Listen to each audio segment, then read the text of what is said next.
ओम शांति। अरे मिले तारीख़ है 30/10/2025। अॼु मिठा मिठा भावदार चवनि था मीठे मीठे ॿार तव्हांखे हाणे ॾाढो साधारण रहणो आहे। फैशनेबल ऊचा कपिड़ा पाइण सां बि देह अभिमान ईंदो आहे। उतरा तक़दीर में ऊचपन न त कंहिं ॻाल्हि में ॿार सुस्ती कंदा आहिनि। उतरा बाबा चईंदा आहिनि ॿार पंहिंजो सुधार करण जे लाइ चार्ट रखो। यादि जो चार्ट रखण में ॾाढो फ़ाइदो आहे। नोटबुक सदा हथ में रहे। चेक करो केतिरो समय बाबा खे यादि कयो। असांजो रजिस्टर कीअं आहे? दैवी कैरेक्टर आहिनि।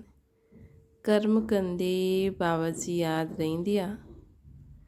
यादि सां ई कट उतरंदी, ऊच तक़दीर ठहींदी। गीता भोलेनाथ का निरालो। ओम शांति। मीठे मीठे ॿारनि वटि इहे लक्ष्मी नारायण जो चित्र घर में ज़रूरु हुजणो खपे। इन्हनि खे ॾिसी ॾाढी ख़ुशी थियणी खपे। श्री तव्हांजो इहा पढ़ाई जो एम ऑब्जेक्ट आहे। तव्हां ॼाणंदा आहियो स्टूडेंट आहियूं, ईश्वर पढ़ाइनि था। ईश्वर स्टूडेंट व विद्यार्थी आहियूं। असां इहे पढ़ंदा आहियूं। सभिनि जे लाइ इहे हिकु उद्देश्य आहे। इन्हनि खे ॾिसंदे ॾाढी ख़ुशी थियणी खपे। गीत बि ॿारनि ॿुधियो, ॾाढो भोलेनाथ आहे। कोई शंकर खे भोलेनाथ सम्झंदा आहिनि, पोइ शिव शंकर खे मिलाए ॾींदा आहिनि। हाणे तव्हां ॼाणंदा आहियो उहो शिव ऊच ते ऊच भॻवानु ऐं शंकर देवता, पोइ ॿई हिकु कीअं थी सघंदा आहिनि। इहे बि गीत ॿुधियो कि भक्तनि जी रक्षा करण वारो ज़रूरु भक्तनि ते कोई आपदा हूंदी, तॾहिं त उन्हनि जो रक्षक आहे न। 5 विकारनि जी आपदा सभिनि जे मथां। भगत बि सभु आहिनि, ज्ञानी कंहिंखे न चइबो आहे। ज्ञान भक्ति बिल्कुलु अलॻि चीज़ आहे। जीअं शिव शंकर अलॻि आहे, जॾहिं ज्ञान मिलंदो आहे त पोइ भक्ति न रहंदी आहे। तव्हां सुखधाम जा मालिक ठहींदा आहियो। अधु कलाक जे लाइ सदगति मिली वेंदी आहे न, है न। हिकु ई इशारे में तव्हां अधु कलाक जो वरसो पाए वठंदा आहियो। ॾिसंदा आहियो भक्तनि जे मथां केतिरी तकलीफ़ आहे। ज्ञान सां तव्हां देवता ठही वेंदा आहियो। पोइ जॾहिं भक्तनि ते भीड़ थींदी आहे, दुख ईंदो आहे, तॾहिं बाबा ईंदा आहिनि। बाबा सम्झाईंदा आहिनि ड्रामा अनुसार जो पास्ट थियो सो पोइ रिपीट थियणो आहे। पोइ भक्ति शुरू थींदी, उहो वाम मार्ग शुरू थी वेंदो, अर्थात पतित थियण जो मार्ग शुरू थी वेंदो। उन में बि नंबर 1 आहे काम, जंहिंजे लाइ ई चइबो आहे काम ते जीत पाइण सां त जगत जीत ठहींदो। उहो कोई जीत थोरी आहे दुनिया में जो ईअं थींदी आहे। रावण राज्य में विकारनि जे बग़ैर त कोई शरीर पैदा न थी सघंदो आहे। सत्युग में त रावण राज्य हूंदो ई न आहे। हुते बि अगरि रावण हूंदो त बाक़ी भॻवानु राम राज्य स्थापना करे छा कई। बाबा खे केतिरो ओनो रहंदो आहे, है न। हुते बि अगरि रावण हुजे त बाक़ी भॻवानु राम राज्य स्थापना करे छा कई। बाबा खे केतिरो ओनो रहंदो आहे असांजा ॿार सुखी रहनि, है न। बाबा खे केतिरो ओनो रहंदो आहे असांजा ॿार सुखी रहनि। धन इकठो करे ॿारनि खे ॾींदा आहिनि कि सुखी रहनि, परंतु हिते त ईअं थी न सघंदो आहे न। इहा आहे ई दुख जी दुनिया, इहा आहे ई दुख जी दुनिया, परंतु हिते ईअं न थी सघंदो आहे। इहा आहे दुख जी दुनिया। इहे बेहद जो बाप चईंदा आहिनि तव्हां हुते जन्म जन्मांतर सुखी सुख भोगदा ईंदा आहियो। अथाह धन मिली वेंदो आहे। 21 जन्म हुते कोई दुख न हूंदो। देवालो न मारदासीं। इहे ॻाल्हियूं बुद्धि में धारण करे आंतरिक वॾी ख़ुशी रहणी खपे। तव्हांजो ज्ञान युग सॼो गुप्त आहे। स्थूल हथियार आदि कुझु न आहे न। तव्हांजो ज्ञान युग सॼो गुप्त आहे। स्थूल हथियार आदि हिते कुझु न आहे। त इहे ॻाल्हियूं असांखे बुद्धि में धारण करणियूं आहिनि ऐं ॾाढी ख़ुशी रहणी खपे। बाप सम्झाईंदा आहिनि, इहे ज्ञान तलवार आहे। उन्हनि पोइ स्थूल हथियार निशानियूं देवियुनि खे ॾेई छॾियूं आहिनि। शास्त्र आदि जो पढ़ंदा आहिनि उहो माण्हू कॾहिं हीअं न चईंदा की हीअ ज्ञान तलवार आहे, ज्ञान खड़क आहे। असांजो ज्ञान मतिलबु जीअं तलवार सां माण्हू पंहिंजे दुश्मन जो सर कटंदो आहे न, हीअं ज्ञान जी ॻाल्हियुनि सां दुनिया में जो विकार बुरायूं हूंदा आहिनि, जो परिस्थिति हूंदियूं आहिनि, उन्हनि खे असां ख़तमु करे सघंदा आहियूं। कंहिंखे मारण जी हिते ॻाल्हि न आहे, मतिलबु उहा चीजूं असांजे मन बुद्धि संस्कारनि ते वार न करे सघंदियूं। त ईअं आहे छो जो असां वटि ज्ञान गुण शक्तियूं आहिनि। त बेहद जो बाप बि सम्झाईंदा आहिनि, उहे सम्झंदा आहिनि शक्ति सेना जीत पातई त ज़रूरु कोई हथियार हूंदो। बाबा अची करे इहे सभु ॻाल्हियूं ॿुधाईंदा आहिनि। इहा तव्हांजी ॻाल्हि ॾाढा ढेर मनुष्य ॿुधा, विद्वान आदि बि हिकु ॾींहुं ईंदा। बेहद जो बाप आहे न, तव्हां ॿारनि खे श्रीमत ते हलण में ई कल्याण आहे, तॾहिं देह अभिमान टुटंदो। इन करे साहूकार माण्हू हिते ईंदा न आहिनि। बाबा चईंदा आहिनि देह अहंकार खे छोड़ो, सुठा कपिड़ा आदिनि जो बि नशो रहंदो आहे। तव्हां हाणे वनवाह में आहियो, हाणे वेंदा आहियो ससुर घर, हुते तव्हांखे ॾाढा ज़ेवर आदि पाराईंदा। हिते ऊचा कपिड़ा न पाइणा आहिनि। बाबा चईंदा आहिनि बिल्कुलु साधारण रहणो आहे, जीअं कर्म मां कंदमि ॿारनि खे बि साधारण रहणो आहे, न त देह अभिमान अची वेंदो। उहो सभु ॾाढो नुक़सानु करे ॾींदा आहिनि। तव्हां वेंदा आहियो, तव्हां ॼाणंदा आहियो असां ससुर घर वेंदा आहियूं, हुते असांखे ॾाढा ज़ेवर मिलंदा। हिते तव्हांखे ज़ेवर आदि न पाइणा आहिनि। अॼुकल्ह चोरी आदि केतिरी थींदी आहे, रास्ते में डाकू आदि खणी वेंदा आहिनि। दिन प्रतिदिन हंगामो आदि ज़्यादा वधंदो वेंदो आहे। इन करे बाप चईंदा आहिनि पंहिंजे खे आत्मा सम्झ मूंखे यादि करो। देह अभिमान में अचण सां बाप खे भुलिजी वेंदव। इहा महिनत हाणे ई मिलंदी आहे, पोइ कॾहिं भक्ति मार्ग में महिनत न करणी पवंदी। हाणे तव्हां संगम ते आहियो, तव्हां ॼाणंदा आहियो बाबा ईंदा आहिनि पुरुषोत्तम संगम युग। लड़ाई बि ज़रूरु लॻंदी, एटॉमिक्स बॉम्ब आदि ख़ूब ठाहींदा रहंदा आहिनि। केतिरो बि मथो मारो कि बंदि थी वञे, परंतु हीअं त न थी सघंदो आहे न। ड्रामा में नूंद आहे, सम्झाइण में बि सम्झंदा न आहिनि, है न, कि मौत त थियणो ई आहे त बंदि कीअं थींदो। इन करे चईंदा आहिनि न विनाश काले विपरीत बुद्धि विनशंती। सम्झंदा बि आहिनि त बि बंदि न कंदा। ड्रामा में नूंद आहे न। यादव कौरव खे खलास थियणो ई आहे। यादव यूरोप वासी, उन्हनि जो आहे साइंस घमंड, जंहिंसां विनाश थींदो आहे। पोइ जीत थींदी आहे साइलेंस घमंड जी। तव्हांखे शांती घमंड में रहणो आहे, शांत स्वरूप रहणो आहे, सिखाइबो आहे न। बाबा खे यादि करो, इहा आहे डेड साइलेंस। असां आत्मा शरीर सां न्यारी आहियूं, है न, असां आत्मा आहियूं, शरीर सां न्यारी आहियूं। त इहा आहे डेड साइलेंस। शरीर छॾण लाइ जीअं असां पुरुषारथ कंदा आहियूं, ईअं कॾहिं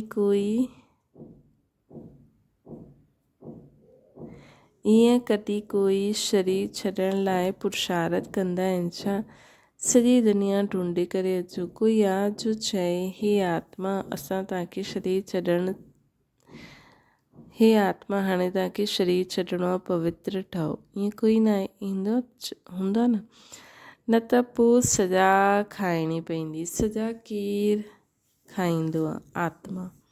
हुन समय साक्षात्कार थींदो आहे, तव्हां इहे पाप कया, खाओ सजा। हुन समय साक्षात्कार थींदो आहे, तव्हां इहे पाप कयो, हाणे खाओ सजा। हुन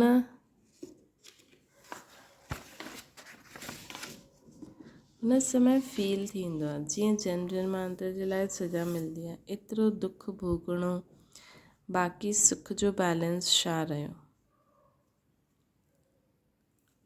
है न, बाक़ी सुख जो बैलेंस छा रहियो।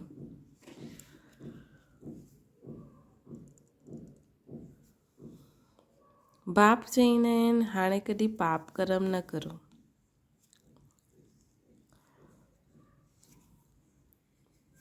पंहिंजो रजिस्टर रखो। हर हिकु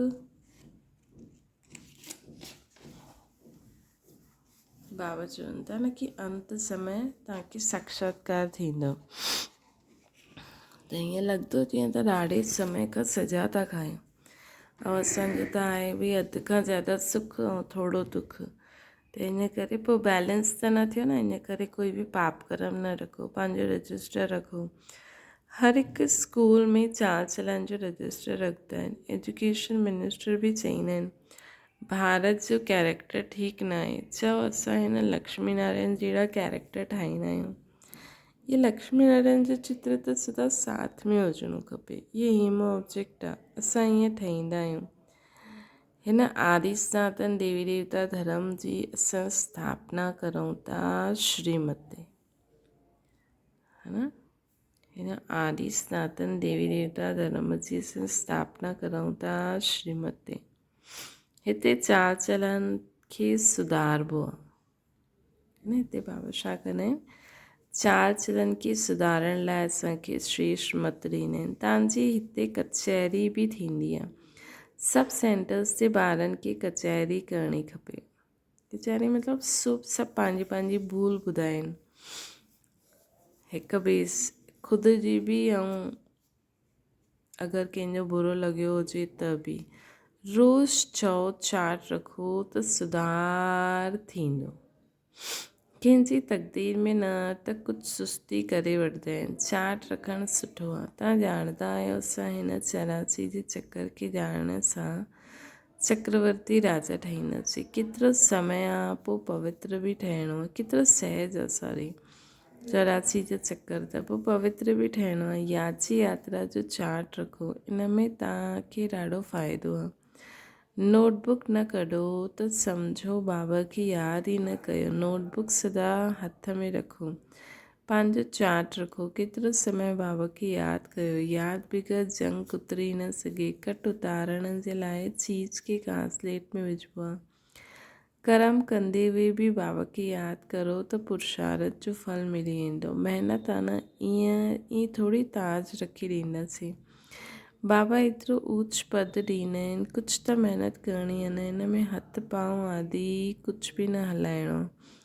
पढ़ाई त बिल्कुलु सहज आहे। बुद्धि में शिव बाबा सां ब्रह्मा द्वारा असां ईअं ठहूं था, है न। बसि काथे बि वेंदा आहियो त बैच लॻल रहे। चओ वास्तव में कोट ऑफ आर्म्स इहो आहे। सम्झाइण जी ॾाढी रॉयल्टी खपे। ॾाढो मिठोपन सां सम्झाइणो आहे। कोट ऑफ आर्म्स ते सम्झाइणो आहे। प्रीत बुद्धि विपरीत बुद्धि कंहिंखे चइबो आहे, तव्हां बाप खे ॼाणंदा आहियो न, है न। लौकिक बाप खे त गॉड न चईंदासीं। उहो बेहद जो बाप ई पतित पावन सुख जो सागर आहे। उन्हनि सां सुख घनेरे मिलंदा आहिनि। अज्ञान काल में सम्झंदा आहिनि माउ बाप सुख ॾींदा आहिनि, है न। ससुर घर मोकिलींदा आहिनि। हाणे तव्हांजो बेहद जो ससुर घर उहो हद जो, उहो माउ बाप करे करे 5-7 लख करोड़ ॾींदा। तव्हांजो त बाप नाम रखियो आहे पद्मा पदमपति, ठहिण वारा ॿार। हुते त पैसे जी ॻाल्हि ई न आहे, सभु कुझु मिली वेंदो आहे। वॾा वॾा महल हूंदा आहिनि। जन्म जन्मांतर जे लाइ तव्हांखे महल मिलंदा आहिनि। सुदामा जो मिसाल आहे न, चावल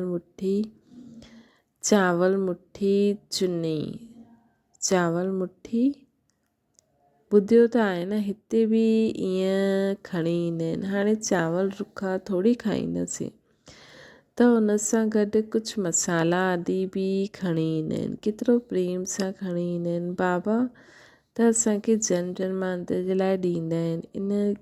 इन जे लाइ चइबो आहे दाता, है न। बाबा त असांखे जन्म जन्मांतर जे लाइ ॾींदा आहिनि, हिन जे लाइ चइबो आहे दाता। भक्ति मार्ग में तव्हां ईश्वर अर्थ ॾींदा आहियो त अधु कल्प जे लाइ ॿिए जन्म में मिली वेंदो आहे। कोई ग़रीब खे ॾींदा आहिनि, कॉलेज ठाहींदा आहिनि त ॿिए जन्म में पढ़ाई जो दान मिलंदो आहे। धर्मशाला ठाहींदा आहिनि त मकान मिलंदो आहे। श्री धर्मशाला में ॾाढो अची करे सुख पाईंदा आहिनि। इहे त जन्म जन्मांतर जी ॻाल्हि आहे। तव्हां ॼाणंदा आहियो शिव बाबा त जो ॾींदा आहिनि उहो सभु असांजे ई कमु लॻंदो आहे, है न, उहो सभु असांजे ई कमु लॻंदो आहे। शिव बाबा त पाण वटि रखंदा न आहिनि, इन्हनि खे बि छा, इनखे बि चऊं सभु कुझु ॾियो, इन्हनि खे बि चई सभु कुझु ॾियो त विश्व जे मालिक ठही वेंदा। विनाश जो साक्षात्कार बि करायईं, राजा जो साक्षात्कार बि करायो, बसि नशो चढ़ी वियो। बाबा असांखे विश्व जो मालिक ठाहींदा आहिनि। गीत में बि अर्जुन खे साक्षात्कार करायो, मूंखे यादि करो त तव्हां ईअं ठहींदा। विनाश ऐं स्थापना जो साक्षात्कार करायो न अर्जुन खे, त इन्हनि खे बि शुरू में ख़ुशी जो पारो चढ़ी वियो। गीता में इहे लिखियलु आहे न। ड्रामा में इहे पार्ट हुयो, भागीरथ खे बि कोई ॼाणंदा थोरी आहिनि। तव्हां ॿारनि खे एम ऑब्जेक्ट बुद्धि में रहणी खपे। असां इहे ठाहींदा आहियूं, बिना पुरुषार्थ कंदे ओतिरो ऊच पद पाईंदा, जेतिरो पुरुषार्थ कंदा ओतिरो ऊच पद पाईंदा। ॻायल बि आहे न, फॉलो फादर। हिन समय जी ॻाल्हि आहे, बेहद जो बाप चईंदा आहिनि, मां जो राय ॾींदो आहे उन ते फॉलो करो। इन्हनि छा कयो सो बि ॿुधाईंदा आहिनि, है न। शिव बाबा खे चइबो आहे सौदागर, रत्नागर, जादूगर। इन्हनि छा कयो सो बि ॿुधाईंदा आहिनि। ब्रह्मा बाबा कीअं सभु कुझु ॾिनो, कीअं सभु कुझु कयो। त बाबा सभु कुझु राय ॾींदा आहिनि। ब्रह्मा बाबा जी जीवन कहानी बि पतो आहे त फॉलो फादर। बाबा अचानक ई सभु कुझु छॾे ॾिनई। पहिरियों हुन रत्ननि जो जादूगर हुयो, हाणे अविनाशी ज्ञान रत्ननि जो जादूगर ठहिया। हेल खे हेवन ठाहिणो केतिरो वॾो जादूगर आहे, है न। पूरे हेल खे हेवन ठाहिणु केतिरो वॾो जादू आहे। पोइ सौदागर बि आहिनि बाबा, है न। बाबा सौदागर बि आहिनि, रत्नागर बि आहिनि, जादूगर बि आहिनि। ॿारनि खे केतिरो सुठो सौदो ॾींदा आहिनि, ॿारनि खे केतिरो सुठो सौदो ॾींदा आहिनि, है न। सौदागर, रत्नागर, जादूगर। जादूगरी छा कंदा आहिनि, पूरे नर्क खे स्वर्ग ठाहे ॾींदा आहिनि। सौदो कराईंदा आहिनि न, पुराणो ॾियो त एतिरो इन हिसाब सां मिलंदो। ॿारनि खे केतिरो सुठो सौदो ॾींदा आहिनि। कख पन चांवर मुठी वठी करे महल ॾेई ॾींदा आहिनि। केतिरी सुठी कमाई कराइण वारा आहिनि। जवाहरातनि जे वापार में बि ईअं थींदो आहे। कोई अमेरिकन ग्राहक ईंदो आहे त उनखे 100 जी चीज़ जो 500 1000 बि वठी वठंदा आहिनि। उन्हनि सां त ॾाढा पैसा वठंदा आहिनि अमेरिकन सां। तव्हां वटि त सभिनि खां पुराणी चीज़ आहे न, प्राचीन युग। तव्हां वटि त सभिनि खां पुराणी चीज़ आहे प्राचीन युग। तव्हांखे हाणे भोलेनाथ बाप मिलियो, केतिरा भोला आहिनि। तव्हांखे छा ठाहींदा आहिनि, कख पन जे बदिले तव्हांखे 21 जन्मनि जे लाइ छा ठाहे ॾींदा आहिनि, है न। कख पन जे बदिले तव्हांखे 21 जन्मनि जे लाइ छा ठाहे ॾींदा आहिनि। मनुष्यनि खे कुझु बि पतो न आहे। कॾहिं चईंदा आहिनि भोलेनाथ ईअं कयो, कॾहिं चईंदा अम्बा ईअं कयो, गुरू ईअं ॾिनई, है न। मनुष्यनि खे कुझु पतो न आहे ॾियण वारो केरु आहे। हिते त पढ़ाई आहे न, है न। बाबा असांखे हिते त पढ़ाई आहे। बाबा असांखे सभु कुझु पढ़ाईंदा आहिनि।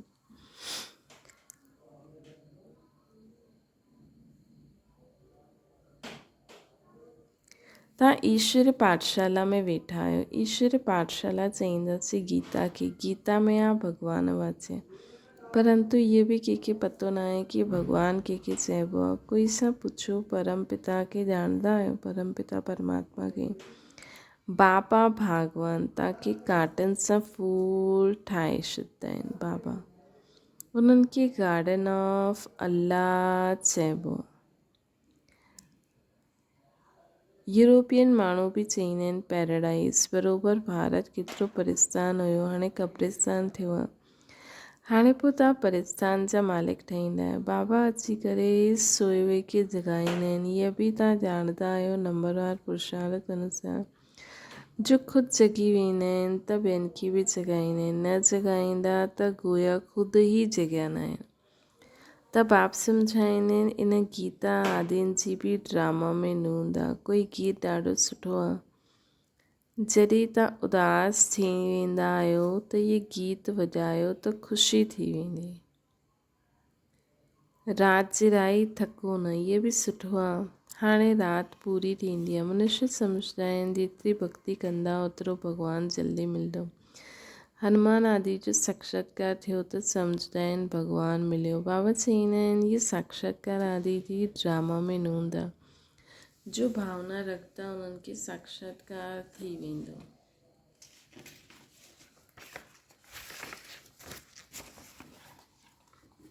बाक़ी हीअं कोई थींदो न आहे। उहो ईअं सोचंदा आहिनि लेकिन ईअं थींदो थोरी आहे। बाबा चई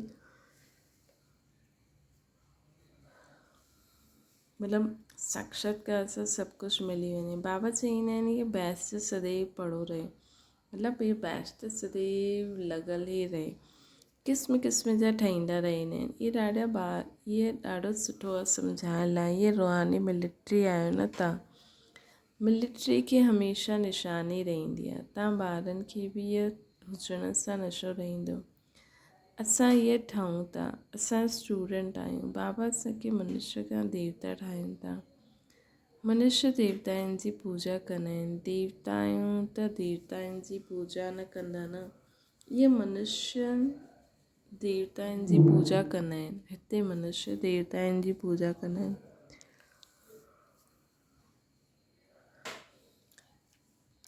छो जो उहे श्रेष्ठ आहिनि। अच्छा मीठी मीठी सिकियल ते ॿारनि प्रति माता पिता बाप दादा जो यादि प्यार ऐं गुड मॉर्निंग। रूहानी बाप जी सभिनि रूहानी ॿारनि खे नमस्ते।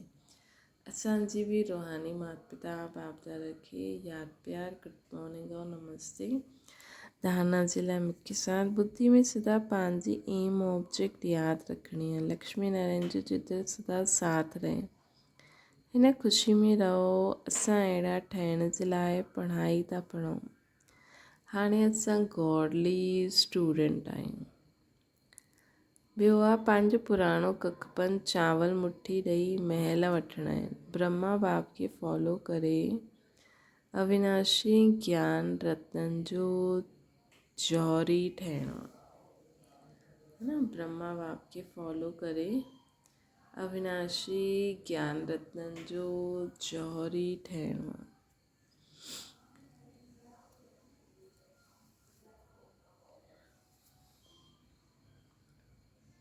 वरदान निश्चय जे आधार ते विजयी रतन ठही सर्व जे प्रति मास्टर सहारे दाता ठहो। निश्चय बुद्धि ॿार पंहिंजे विजय थियण जे कारण सदा ख़ुशी में नचंदा आहिनि। उहे पंहिंजे विजय जो वर्णन न कंदा आहिनि, लेकिन विजयी थियण जे कारण उहे ॿियनि खे बि हिमत वधाईंदा आहिनि। कॾहिं कॾहिं कंहिंखे हेठि नीचो ॾेखारण जी कोशिशि न कंदा आहिनि, लेकिन बाप समान मास्टर सहारे दाता ठाहींदा आहिनि, अर्थात हेठि खां ऊचो उठाईंदा आहिनि। है न, कंहिं ग़लति खे बि हेठि न कंदा, ऊचो उठाईंदा। व्यर्थ सां सदा दूर रहंदा। व्यर्थ सां किनारो थियण ई विजयी ठहिणो आहे। अहिड़ा विजयी ॿार सर्व जे लाइ मास्टर सहारे दाता ठही वेंदा आहिनि। अहिड़ा जेका विजयी ॿार हूंदा आहिनि न, जो व्यर्थ सां किनारो करे वठंदा आहिनि,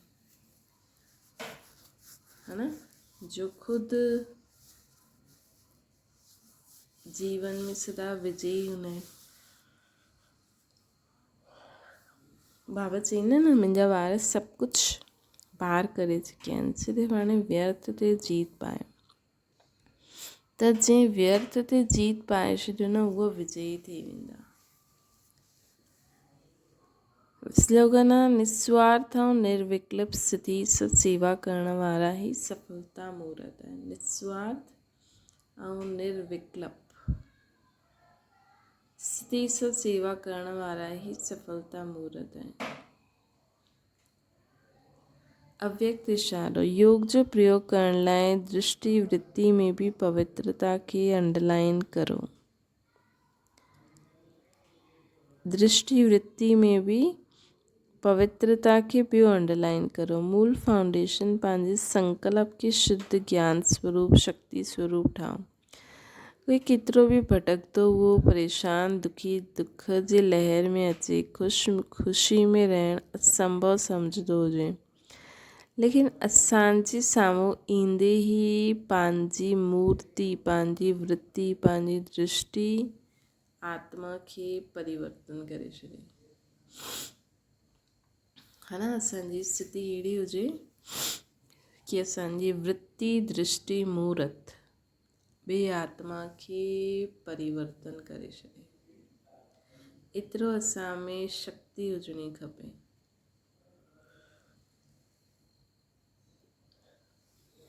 एतिरा असांजा संकल्प में शुद्धि ज्ञान स्वरूप शक्ति स्वरूप ठाहियो जो कहिड़ी बि आत्मा खे पंहिंजी मूर्त पंहिंजी वृत्ति दृष्टि सां आत्मा खे परिवर्तन करे छॾे। ये योग जो प्रयोग आहे। बाबा चवनि था ये योग जो प्रयोग आहे, त योग जो प्रयोग करो। अच्छा, ओम शांति। बाबा खे यादि करो।